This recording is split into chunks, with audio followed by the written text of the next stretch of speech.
नमस्कार साथियों, आप देख रहे हैं यूपी समाचार, जहां आपको मिलती है उत्तर प्रदेश की दिन भर की ताजा और बड़ी खबरें। यहां हम बताते हैं किसानों की योजनाएं, सरकारी कर्मचारियों के फैसले, छोटे व्यापारियों, मजदूरों और पशुपालकों से जुड़ी हर बड़ी अपडेट। वहीं मुख्यमंत्री योगी आदित्यनाथ ने आज 5 बड़े ऐलान भी किए हैं, जो आज से ही लागू हो चुके हैं। तो खबरों का सिलसिला शुरू करने से पहले अगर आपने अभी तक हमारे यूट्यूब चैनल यूपी समाचार को सब्सक्राइब नहीं किया है और वीडियो को लाइक नहीं किया है तो फटाफट कर दीजिए, ताकि आपको मिलती रहे उत्तर प्रदेश की हर बड़ी खबर। सबसे पहले आज की पहली खबर, महापौर ने मीट की दुकानों पर चलवाया बुलडोजर। महापौर सुनीता दयाल ने गाजियाबाद में अवैध मीट की दुकान पर बुलडोजर चलवा दिया। वह फोर्स लेकर पहुंची और अवैध तरह से सरकारी जमीनों पर दुकानों में मीट बेचने पर कहा कि क्या शर्म नहीं आती। लोगों ने कहा हम बिजली का बिल भरते हैं। इस पर मेयर ने कहा कि बिजली का बिल भरने से जमीन आपकी हो जाएगी। ये क्या संपत्ति आपकी है? यह नगर निगम की संपत्ति। फ्री राशन वितरण की आ गई डेट, नवंबर महीने में इस तारीख तक मिलेगा गेहूं और चावल। उत्तर प्रदेश में नवंबर महीने के फ्री राशन वितरण की शुरुआत शनिवार से होगी। यह वितरण 8 नवंबर से 25 नवंबर तक किया जाएगा। खाद्य एवं रसद विभाग ने सभी उचित दर की दुकानों को निर्देश जारी कर दिए हैं, ताकि पात्र कार्ड धारकों को समय से राशन मिल सके। लखनऊ नगर निगम में 80% सफाई कर्मी बांग्लादेशी और रोहिंग्या। खुफिया रिपोर्ट से खलबली। लखनऊ नगर निगम की आउटसोर्सिंग कंपनियां व ठेकेदार स्वार्थ के लिए बड़े पैमाने पर रोहिंग्या व बांग्लादेशियों को सफाई कर्मी के रूप में तैनात कर रही हैं। खुफिया विभाग के इस इनपुट ने शासन प्रशासन की नींद उड़ा दी है। राजधानी में काम करने वाले करीब 15,000 सफाई कर्मियों में से 80% बांग्लादेशी और रोहिंग्या होने की आशंका जताई गई है। यही नहीं, प्रदेश के 10 बड़े नगर निगमों में 1.5 लाख से अधिक संदिग्ध सफाई कर्मचारी काम कर रहे हैं। लखनऊ में खुफिया विभाग से मिले इनपुट के बाद नगर आयुक्त गौरव कुमार ने सभी आउटसोर्सिंग एजेंसियों के कर्मियों की जांच व पुलिस सत्यापन का आदेश दिया है।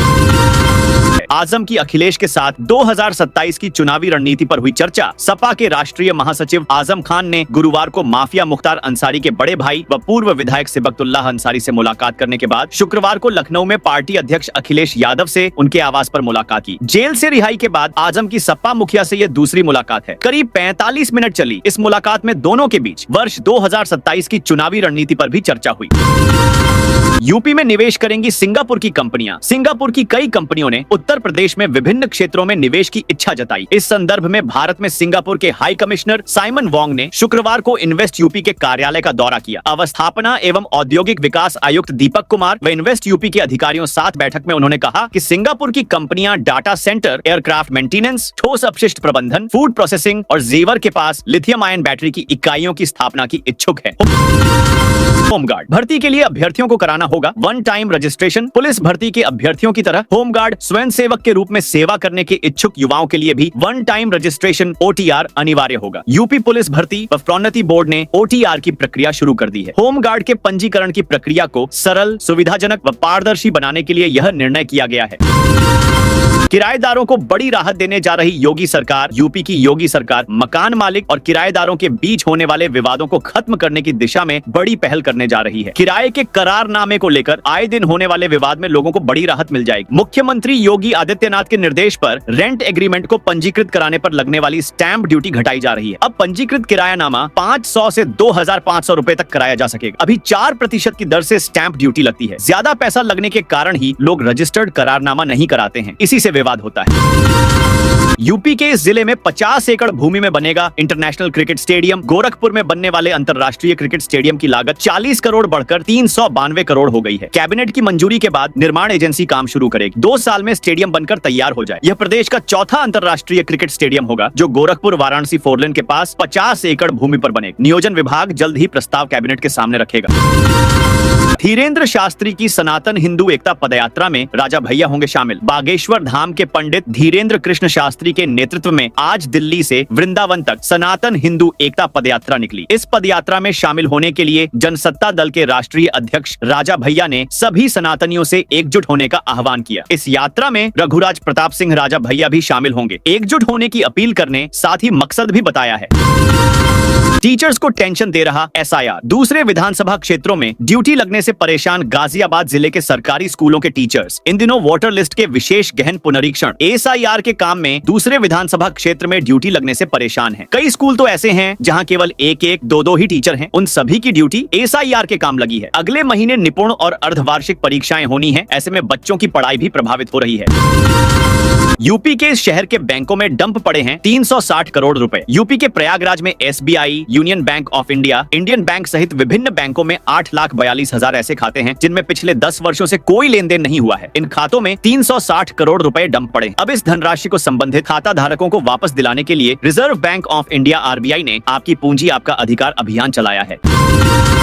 अखिलेश यादव के करीबी यूपी लोक सेवा आयोग के चर्चित पूर्व अध्यक्ष के खिलाफ एफआईआर। उत्तर प्रदेश लोक सेवा आयोग के पूर्व अध्यक्ष अनिल यादव सहित 5 लोगों के खिलाफ मैनपुरी के घिरौर थाने में एफआईआर दर्ज हुई है। अनिल यादव मैनपुरी के चित्रगुप्त महाविद्यालय में प्राचार्य भी रहे हैं और अखिलेश यादव के साथ ही सैफई परिवार के करीबी माने जाते हैं। मैनपुरी में कोसमा मुसलमान के प्रधान की तरफ से अनिल यादव के खिलाफ जान से मारने की धमकी देने और ग्राम पंचायत के निर्माण कार्यों में बाधा डालने के आरोप में एफआईआर दर्ज की गई है। लापरवाही मिलने पर अफसर कर्मचारियों पर होगी कार्रवाई। ललितपुर जेल में बंदी के पास मोबाइल मिलने पर प्रदेश के सभी कारागारों में सख्ती बढ़ा दी गई है। इसी कड़ी में डीजी जेल पीसी मीना ने शुक्रवार को वीडियो कॉन्फ्रेंसिंग कर जेल अफसरों को चेताया कि अब किसी तरह की लापरवाही मिलने पर सख्त कार्रवाई की जाएगी। उन्होंने कहा कि जेल में किसी भी सूरत में प्रतिबंधित सामान बंदियों तक न पहुंचे। डीजी ने निर्देश दिए कि जेलों में लगे सीसी कैमरों को चेक करा लिया जाए। खराब कैमरों को सही कराने के साथ ही लगातार कंट्रोल रूम से इनकी निगरानी भी की जाए। उन्होंने कहा कि जेल का कोई भी अफसर और कर्मचारी किसी प्रकरण में दोषी मिलेगा तो उसकी जिम्मेदारी तय कर कठोर कार्रवाई की जाएगी। अयोध्या में रेशम के धागों से तैयार होगा ध्वज रामनगरी। अयोध्या एक ऐतिहासिक क्षण की ओर बढ़ रही है। श्री राम जन्मभूमि मंदिर के शिखर पर 25 नवंबर को भव्य ध्वजारोहण समारोह आयोजित किया जाए। प्रधानमंत्री नरेंद्र मोदी स्वयं मुख्य मंदिर के शिखर पर ध्वज फहराएंगे। यह आयोजन देश में पहली बार होगा जब 191 फीट ऊंचे शिखर पर धर्म और आस्था का प्रतीक ध्वज लहराए। डिवाइडर पर बने पार्किंग कमरे को बुलडोजर ने किया ध्वस्त। आगरा शहर में अतिक्रमण के खिलाफ नगर निगम प्रशासन की सख्त कार्रवाई लगातार जारी है। शुक्रवार को निगम टीम ने शास्त्रीपुरम मार्ग पर बने एक अवैध निर्माण को ध्वस्त कर दिया। अमल गार्डन के पास किसी अज्ञात व्यक्ति ने सड़क के डिवाइडर पर रैंप बनाकर कार पार्किंग के लिए पक्का कमरा तैयार कर लिया था। यह निर्माण न केवल अवैध था बल्कि सड़क सुरक्षा के लिए भी खतरा बन गया था।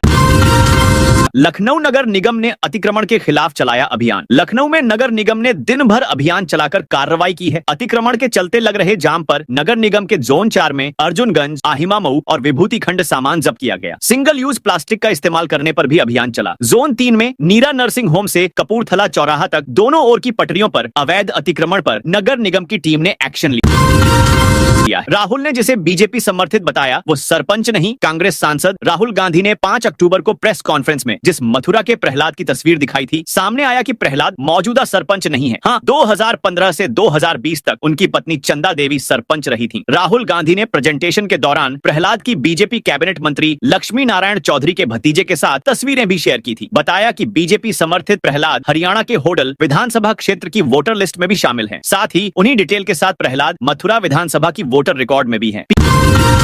पीएम मोदी 2 दिन के लिए वाराणसी पहुंचे। पीएम मोदी शुक्रवार की शाम करीब 5 बजे वाराणसी पहुंचे। वे एयरपोर्ट से बनारस रेल इंजन कारखाना बरेका गेस्ट हाउस सड़क मार्ग से पहुंचे। करीब 27 किलोमीटर लंबे इस रूट पर जगह जगह भाजपा कार्यकर्ताओं ने पीएम मोदी का स्वागत किया, फूल बरसाए, हर हर महादेव का जय घोष किया। पीएम मोदी का यह इस साल का 5वां और वाराणसी सांसद रहते 53वां दौरा है।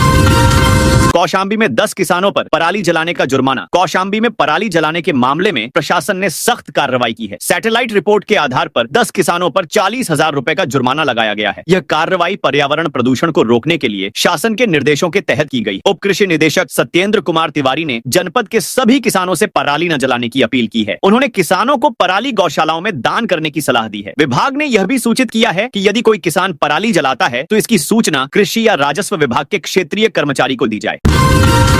आगरा में रिश्वत में जूते मांगने वाले 2 सिपाही सस्पेंड। आगरा में रिश्वत में जूते मांगने वाले 2 सिपाहियों को सस्पेंड कर दिया गया। सिपाहियों ने केस से नाम हटाने के लिए दुकानदार से रिश्वत मांगी। इस पर उसने पैसे न होने की बात कही। सिपाहियों ने कहा कोई बात नहीं, अगर पैसे नहीं तो जूते ही दे दो। दोनों सिपाही 4 जोड़ी ब्रांडेड जूते लेकर दुकान से ले गए। सिपाहियों की ये करतूत दुकान में लगे सीसीटीवी में कैद हो गई। पीड़ित दुकानदार ने कमिश्नर के हेल्पलाइन नंबर पर सिपाहियों की शिकायत की। कमिश्नर ने जांच में दोषी पाए जाने पर सिपाही कौशल और विश्वनाथ को सस्पेंड कर दिया। चलती ट्रेनों में चोरी करने वाले गैंग का भंडाफोड़। फिरोजाबाद जीआरपी ने चलती ट्रेनों में यात्रियों से चोरी करने वाले एक सक्रिय गिरोह का पर्दाफाश किया है। पुलिस ने इस मामले में एक महिला सहित 4 आरोपियों को गिरफ्तार किया है। गिरफ्तार किए गए सदस्यों में मां बेटे भी शामिल हैं, जो ट्रेनों में सफर करने वाले यात्रियों को निशाना बनाते थे। फिरोजाबाद रेलवे स्टेशन पर आयोजित एक प्रेस वार्ता में सीओ जीआरपी उदय प्रताप सिंह ने इस मामले का खुलासा किया। उन्होंने बताया कि पकड़े गए आरोपी लंबे समय से ट्रेनों में चोरी की वारदातों को अंजाम दे रहे थे और कई घटनाओं में वांछित थे। पवन सिंह बोले, खेसारी बहन को बीवी बना सकता है। भोजपुरी स्टार खेसारी लाल यादव बार बार राम मंदिर को लेकर बयान दे रहे हैं। गुरुवार को उन्होंने कहा, राम मंदिर में पढ़कर मैं मास्टर, प्रोफेसर या अफसर बन जाऊंगा क्या? नहीं। इस बयान पर पवन सिंह और दिनेश लाल यादव निरहुआ ने पलटवार किया। फिलहाल गुरुवार को खेसारी की चुनावी किस्मत ईवीएम में कैद हो गई। वे छपरा से लालू यादव वाली पार्टी राजद के प्रत्याशी थे। पूरे चुनाव में वे अकेले पड़े रहे। किसी अन्य बड़े स्टार ने उनकी मदद नहीं की। लखनऊ कानपुर एक्सप्रेसवे इस साल शुरू होना मुश्किल। लखनऊ कानपुर के बीच देश का सबसे छोटा एक्सप्रेसवे बन रहा है। इसकी लंबाई 63 किलोमीटर है और लागत करीब 4,700 करोड़ रुपए। जून 2025 में इसका उद्घाटन प्रस्तावित था, लेकिन बिजली के एक पोल से लगातार देरी होती चली गई। फाइनली उस बिजली के पोल की टेस्टिंग पूरी हो गई। अब उम्मीद है कि अगले 1.5 से 2 महीने के बीच काम पूरा कर लिया जाए। इसके बाद लखनऊ कानपुर के बीच की दूरी 1 घंटे कम हो जाए। सहारनपुर में छांगुर बाबा के 3 गुर्गे अरेस्ट। सहारनपुर पुलिस ने छांगुर बाबा के 3 गुर्गों को अरेस्ट किया है। कर्नाटक की एक युवती ने सहारनपुर में आकर छांगुर बाबा और उसके गुर्गों पर रेप और धर्म परिवर्तन करने का आरोप लगाया। एक मुस्लिम युवक ने अपना नाम बदलकर युवती से शादी की थी और जबरन रेप किया था। पीड़िता ने सीएम योगी आदित्यनाथ से मिलकर आरोपियों को अरेस्ट करने की मांग की। वहीं लखनऊ में युवती का शुद्धिकरण कराया गया था। मामला थाना देहात कोतवाली क्षेत्र का है। झांसी डिवीजन को मिलेगी तीसरी वंदे भारत। पीएम दिखाएंगे झंडी। झांसी रेल मंडल को कल यानी शनिवार को तीसरी वंदे भारत एक्सप्रेस की सौगात मिलने जा रही है। नई वंदे भारत एक्सप्रेस को प्रधानमंत्री नरेंद्र मोदी वाराणसी रेलवे स्टेशन से हरी झंडी दिखाकर खजुराहो के लिए रवाना करेंगे। यहाँ ट्रेन के स्वागत को लेकर झांसी मंडल ने भी पूरी तैयारी कर ली है। इसको लेकर मंडल के प्रबंधक अनिरुद्ध कुमार ने पत्रकार वार्ता करते हुए संचालन की जानकारी साझा की।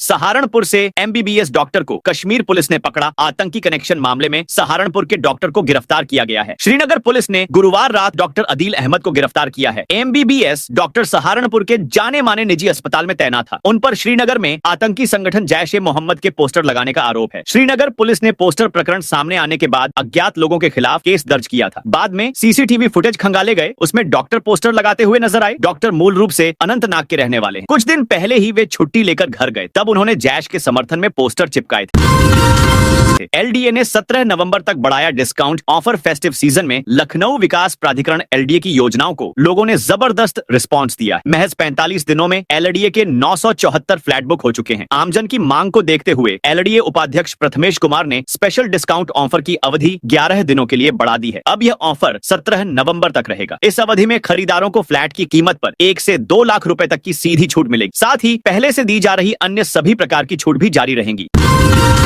सीएम योगी 11 नवंबर को बाराबंकी आएंगे। मुख्यमंत्री योगी आदित्यनाथ 11 नवंबर को बाराबंकी जिले के फतेहपुर पहुंचेंगे। वे यहां सरदार वल्लभ भाई पटेल की 150वीं जयंती के अवसर पर आयोजित कार्यक्रम में शामिल होंगे। इस दौरे को लेकर जिले में बड़े स्तर पर प्रशासनिक तैयारियां की जा रही हैं। महाराजगंज में सरकारी भवनों पर चला बुलडोजर। महाराजगंज के पनियरा ब्लॉक परिसर में शुक्रवार को सरकारी भवनों पर बुलडोजर चला। यह कार्रवाई कोर्ट के आदेश पर की गई। ध्वस्तीकरण शुरू होते ही प्रशासनिक अमले की मौजूदगी में कर्मचारियों ने सरकारी फाइलें और कागजात समेटने शुरू कर दी। काशी की अदिति मिश्रा बनी जेएनयू की अध्यक्ष। जवाहरलाल नेहरू यूनिवर्सिटी छात्र संघ के लिए हुए चुनाव में लेफ्ट यूनिटी की कैंडिडेट अदिति मिश्रा ने अध्यक्ष पद पर जीत हासिल कर ली है। अदिति ने चुनाव में अपने निकटतम प्रतिद्वंदी एबीवीपी के कैंडिडेट विकास पटेल को मात दी है। अदिति के जीत के साथ वाराणसी में भी चर्चा बढ़ गई, क्योंकि वह बीएचयू की पूर्व छात्र और वाराणसी की ही रहने वाली है। आजम खान से मुख्तार के भाई भतीजे की मुलाकात। समाजवादी पार्टी के वरिष्ठ नेता आजम खान से मुख्तार अंसारी के बड़े भाई सिबकतुल्लाह अंसारी और भतीजे सुहेब उर्फ मन्नू अंसारी ने मुलाकात की है। इस मुलाकात से उत्तर प्रदेश की सियासत में नई हलचल पैदा हो गई। पूर्व विधायक सिबकतुल्लाह अंसारी और मोहम्मदाबाद से सपा विधायक सुहेब उर्फ मन्नू अंसारी ने आजम खान के स्वास्थ्य की जानकारी ली। इस दौरान राजनीतिक हालात पर भी विस्तार से चर्चा हुई। सूत्रों के अनुसार यह मुलाकात सौहार्दपूर्ण माहौल में हुई। इसमें पार्टी की मौजूदा रणनीति और पूर्वांचल में संगठन को मजबूत मजबूत करने पर भी बात हुई। पूर्व सैनिक की ब्रांडेड पत्नी ने दो दिया नया जीवन, लखनऊ के कमांड हॉस्पिटल में भर्ती। पूर्व सैनिक की पत्नी 56 वर्षीय महिला की मृत्यु के बाद उनके परिजनों ने ऐसा निर्णय जिसने एक युवक को नई जिंदगी दे दी। महिला एक गंभीर न्यूरोलॉजिकल बीमारी से पीड़ित थी और इलाज के दौरान ब्रेन डेड घोषित कर दी गई। अस्पताल के अंगदान काउंसलर ने जब परिजनों को अंगदान के महत्व के बारे में बताया तो परिवार ने सहमति जताई और महिला के दोनों गुर्दे किडनी प्रत्यारोपण के लिए दान कर दिए। राहुल के खिलाफ संभल कोर्ट में केस खारिज। यूपी के संभल में कांग्रेस सांसद राहुल गांधी से बहुचर्चित इंडियन स्टेट बयान मामले पर आज शाम 6 बजे कोर्ट ने अपना फैसला सुना। एडीजे एमपी एमएलए कोर्ट की न्यायाधीश आरती फौजदार ने केस को खारिज कर दिया। हिंदू रक्षा दल के राष्ट्रीय अध्यक्ष सिमरन गुप्ता ने 10 महीने पहले कोर्ट में राहुल गांधी के बयान के खिलाफ याचिका दाखिल की थी। 28 अक्टूबर को दोनों पक्षों की दलीलें पूरी हो चुकी थी। कोर्ट ने आदेश सुरक्षित रख लिया था। मामले में 7 तारीखें लगने के बाद फैसला आया है। श्री कृष्ण जन्मभूमि के मामले में हाई कोर्ट में हुई सुनवाई। मथुरा श्री कृष्ण जन्मभूमि और शाही ईदगाह मस्जिद विवाद को लेकर दाखिल याचिकाओं पर इलाहाबाद हाई कोर्ट में शुक्रवार को अहम सुनवाई हुई। हाई कोर्ट में करीब 1.5 घंटे तक मामले की सुनवाई चली। हाई कोर्ट में हुई सुनवाई में सुन्नी वक्फ बोर्ड की ओर से दाखिल अमेंडमेंट एप्लीकेशन सुनवाई हुई। सुनवाई की अगली तिथि पर एएसआई की ओर से भी जवाब दाखिल किया जाएगा। पक्षकार माता रुक्मिणी देवी की वंशज नीतू चौहान की ओर से रिज्वाइंडर एफिडेविट दाखिल किया गया। अगर आपको ये खबर अच्छी लगी हो तो वीडियो को लाइक जरूर करें ताकि हमें और बेहतर खबरें लाने का हौसला मिले। आपका एक लाइक हमें और प्रेरित करता है। यूपी की ताजा खबरों के लिए लाइक और सपोर्ट जरूर करें। रवि किशन और विधायक के फोटो पर क्रॉस लगाया। गोरखपुर में सीएम योगी सांसद। रवि किशन के करीबी कथावाचक को जान से मारने की धमकी मिली। कॉल करने वाले ने खुद को लॉरेंस गैंग का सदस्य बताया। उसने धमकी दी कि अब की बार मोदी योगी सब चले जाएंगे। धमकी देने वाले ने बताया कि वह बिहार से बोल रहा है। आरोपी ने प्रवीण शास्त्री को व्हाट्सएप पर मैसेज भी भेजा। इसमें रवि किशन, सहजनवा विधायक प्रदीप शुक्ला और प्रवीण शास्त्री के फोटो पर क्रॉस का निशान बनाकर भेजा। कथावाचक ने कॉल रिकॉर्डिंग पुलिस को सौंप दी है। पुलिस ने मामला दर्ज कर लिया है। कॉल करने वाले की लोकेशन ट्रेस की जा रही है। AQIS सदस्य बिलाल 4000 पाकिस्तानी से कनेक्शन। यूपी एटीएस ने अलकायदा इन इंडियन सब कॉन्टिनेंट के सक्रिय सदस्य बिलाल खान को 15 सितंबर 2025 को गिरफ्तार किया था। एटीएस ने लखनऊ में प्रेस कॉन्फ्रेंस में बताया कि कोर्ट ने बिलाल को 4 नवंबर को 9 दिन की पुलिस रिमांड पर भेज दिया था। 3 दिन की पूछताछ में कई चौंकाने वाले तथ्य सामने आए हैं। आजम खान आरएसएस के खिलाफ साजिश केस में बरी आरएसएस को बदनाम करने के आरोपों को लेकर सपा नेता और पूर्व कैबिनेट मंत्री आजम खान के खिलाफ लखनऊ की एमपी एमएलए कोर्ट में सुनवाई हुई। अदालत ने उन्हें केस में बरी कर दी। कोर्ट के बाहर आजम खान ने कहा, बहुत ही ईमान वाला फैसला है। जज का शुक्रिया अदा किया। अयोध्या से चित्रकूट के लिए भरत मिलाप यात्रा निकली। भगवान श्री राम की पावन नगरी अयोध्या से आज आस्था, आदर्श और भाईचारे की मिसाल पेश कर भरत मिलाप यात्रा धूमधाम से निकली। जब भगवान राम वनवास के लिए गए थे तब उनके अनुज भरत उन्हें मनाने चित्रकूट पहुंचे थे। उसी प्रसंग की याद में यह यात्रा हर वर्ष निकाली जाती है। संभल मस्जिद मंदिर विवाद की सुप्रीम कोर्ट में सुनवाई टली। सुप्रीम कोर्ट में शुक्रवार को संभल की शाही जामा मस्जिद और श्री हरिहर मंदिर विवाद मामले की सुनवाई नहीं हो सकी। केस लिस्टिंग न होने के कारण यह सुनवाई टल गई। मस्जिद कमेटी की याचिका पर हिंदू याचिकाकर्ताओं को पहले ही नोटिस जारी किया जा चुका है। व्यापारिक मेला मीट 8 आगरा का शुभारंभ। आगरा गांव सिंगना स्थित आगरा ट्रेड सेंटर में शुक्रवार को आयोजित 17वें मीट 8 आगरा फुटवियर मेले का शुभारंभ प्रदेश के औद्योगिक विकास मंत्री नंद गोपाल गुप्ता नंदी ने पारंपरिक रूप से घंटा बजाकर किया। कार्यक्रम में प्रदेश लघु उद्योग निगम के चेयरमैन राकेश गर्ग और चर्म निर्यात परिषद के अध्यक्ष राजेंद्र कुमार जालान विशिष्ट अतिथि के रूप में उपस्थित रहे। मेरठ में पर्यावरण मंत्री के होते हुए जला कूड़ा पहाड़। मेरठ के हापुड़ रोड स्थित लोहिया नगर क्षेत्र में बने कूड़े के पहाड़ में आग लगने से पूरा दिन क्षेत्रवासियों को धुएं के कारण आंखों में जलन और सांस लेने में परेशानी का सामना करना पड़ा। क्षेत्रवासियों ने आरोप लगाया है कि नगर निगम के कर्मचारी समय समय पर सड़क किनारे पड़े कूड़े में खुद आग लगा देते हैं। हालांकि जिस समय यह आग लगी थी उस समय पर्यावरण मंत्री अधिकारियों के साथ बैठक कर रहे थे। लखनऊ मेयर की अफसरों को चेतावनी, कोई हिलेगा नहीं। नगर निगम मुख्यालय में संपूर्ण समाधान दिवस में नगर आयुक्त गौरव कुमार समेत कई अफसरों के नहीं पहुंचने पर मेयर सुषमा खरकवाल भड़क गई है। उन्होंने पूछा, सभी अपर नगर आयुक्त और जोनल अधिकारी कहाँ हैं? हमारे लिए जनता वीआईपी है, हम सब जनता के नौकर हैं, इनका काम हो। इस बीच मौके पर मौजूद अपर नगर आयुक्त ललित कुमार बाहर चले गए। इस पर नाराजगी जताते हुए मेयर सुषमा खरकवाल ने कहा, अब सुनवाई पूरी नहीं होने तक कोई अधिकारी यहाँ से नहीं हिलेगा। बलरामपुर में जिला स्तरीय बाल क्रीड़ा प्रतियोगिता का शुभारंभ। बलरामपुर के जिला स्पोर्ट्स स्टेडियम में शुक्रवार को जिला स्तरीय बाल क्रीड़ा प्रतियोगिता का शुभारंभ हुआ। इस आयोजन में बच्चों ने खेलों के प्रति उत्साह और प्रतिभा का प्रदर्शन किया। प्रतियोगिता का उद्घाटन तुलसीपुर विधायक कैलाशनाथ शुक्ल, सदर विधायक पलटू राम, नगर पालिका अध्यक्ष डॉक्टर धीरेन्द्र प्रताप सिंह धीरू और बीएसए शुभम शुक्ल ने संयुक्त रूप से दीप प्रज्वलित कर किया। चित्रकूट खनन विभाग को 56 करोड़ 61 लाख राजस्व मिला। चित्रकूट के जिलाधिकारी पुलकित गर्ग ने 7 नवंबर को खनन विभाग के कार्यों की समीक्षा की। इस दौरान विभाग ने बताया कि चालू वित्तीय वर्ष में 56 करोड़ 61 लाख रुपए का राजस्व प्राप्त हुआ है, जो पिछले वित्तीय वर्ष से 49.02% अधिक है। समीक्षा बैठक में अपर जिलाधिकारी वित्त राजस्व, उप प्रभागीय वनाधिकारी, वन प्रभाग चित्रकूट, खान अधिकारी और खान निरीक्षक उपस्थित रहे। अपर जिलाधिकारी ने राजस्व प्राप्ति के आंकड़े प्रस्तुत किए। लखनऊ में 10 लाख आबादी को नहीं मिलेगा पानी। लखनऊ में 10 नवंबर को कई इलाकों में जलापूर्ति बाधित रहेगी। जलकल विभाग ने बताया कि 10 नवंबर को सुबह 9 बजे से शाम 5 बजे तक गिरधर लाल माथुर रोड, मुसाहिबगंज के पास raw water main feeder pipeline की मरम्मत का काम किया जाएगा। इस वजह से गऊघाट पंपिंग स्टेशन से ऐशबाग झलकल को पानी की आपूर्ति बंद रहेगी, जिससे कई क्षेत्रों में शाम की पेयजल सप्लाई प्रभावित होगी। इससे 10 लाख की आबादी प्रभावित रहेगी। लखीमपुर खीरी में ग्रामीणों ने सरयू पर खुद बनाया पुल। लखीमपुर खीरी के निघासन तहसील स्थित मांझा पंचायत के ग्रामीणों ने सरजू नदी पर लगभग 100 मीटर लंबा लकड़ी का पुल स्वयं बनाया है। वर्षों तक प्रशासन और जनप्रतिनिधियों से गुहार लगाने के बाद भी जब पुल का निर्माण नहीं हुआ तो ग्रामीणों ने यह कदम उठाया। इस पुल के निर्माण से मांझा और आसपास के कई गांवों का सीधा संपर्क सिंगाही, निघासन और जिला मुख्यालय से स्थापित हो गया है। पहले इस दूरी को तय करने में 1 घंटे से अधिक का समय लगता था, जो अब घटकर मात्र 10 मिनट रह गया है।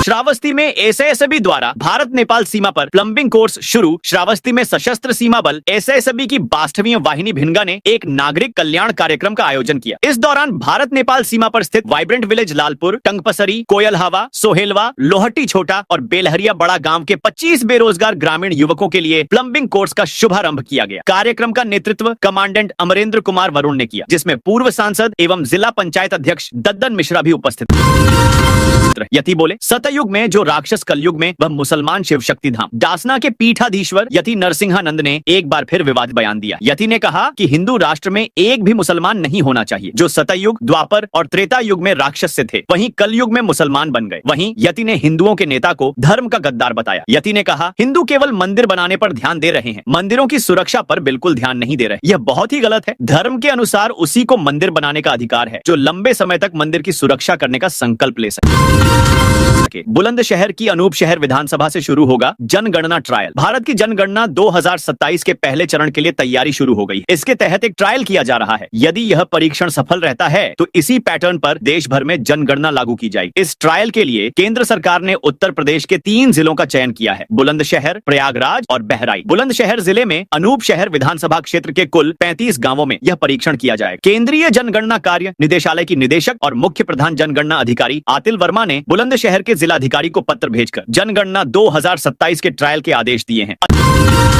अचानक हुआ था 30 फीट गहरा गड्ढा, टला बड़ा हादसा आगरा के आवास। विकास कॉलोनी के सेक्टर 4 में बुधवार दोपहर करीब 3 बजे बड़ा हादसा टल गया, जब पुलिस चौकी के पास अचानक जमीन धंस गई और करीब 30 फुट गहरा गड्ढा बन गया। गनीमत रही कि हादसे के वक्त वहां कोई मौजूद नहीं था, वरना बड़ा नुकसान हो सकता था।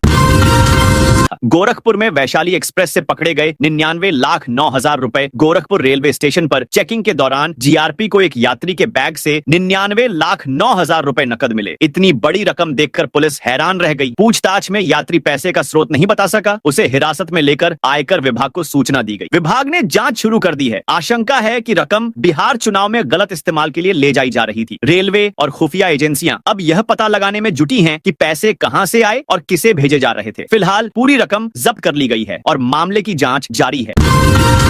मुजफ्फरनगर में चकबंदी नक्शा 23 रद्द करने को प्रदर्शन। मुजफ्फरनगर के चरथावल थाना क्षेत्र स्थित दूधली गांव के ग्रामीण चकबंदी कार्यालय के बाहर धरने पर बैठे हैं। वे चकबंदी के नक्शा 23 को रद्द करने की मांग कर रहे हैं। ग्रामीणों का कहना है कि गांव के 90% किसान इस नक्शे से असंतुष्ट हैं। किसान मजदूर संगठन के युवा जिलाध्यक्ष बिल्लू राणा ने जानकारी देते हुए बताया कि चकबंदी प्रक्रिया के तहत दिए गए नक्शा 23 से दूधली के अधिकांश किसान सहमत नहीं है। किसानों के हवाई चक काट दिए गए हैं और उनकी जमीन का सही मूल्यांकन नहीं किया गया है। कई किसानों के 5 से 6 चक तक काट दिए गए हैं।